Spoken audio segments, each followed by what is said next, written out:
തമിഴ്നാട്ടിൽ mobile phone ഉപയോഗത്തെ തുടർന്നുണ്ടായ തർക്കത്തിൽ സഹോദരങ്ങൾക്ക് ദാരുണാന്ത്യം. സഹോദരൻ ഫോൺ എറിഞ്ഞു പൊട്ടിച്ചതിനെ തുടർന്ന് +1 വിദ്യാർത്ഥിനി കിണറ്റിൽ ചാടി ആത്മഹത്യ ചെയ്തു.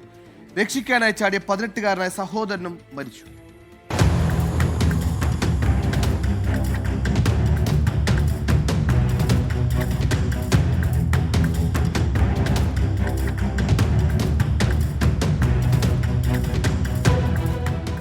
തമിഴ്നാട്ടിലെ പുതുക്കോട്ടയിൽ കഴിഞ്ഞ ദിവസം രാത്രിയായിരുന്നു സംഭവം.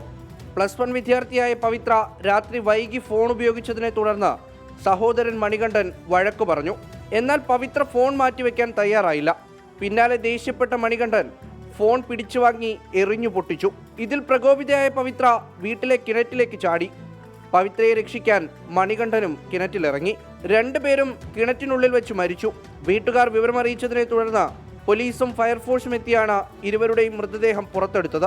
തിരുച്ചിറപ്പള്ളി മെഡിക്കൽ കോളേജിൽ പോസ്റ്റ്മോർട്ടം നടത്തിയ ശേഷം മൃതദേഹങ്ങൾ സംസ്കരിച്ചു.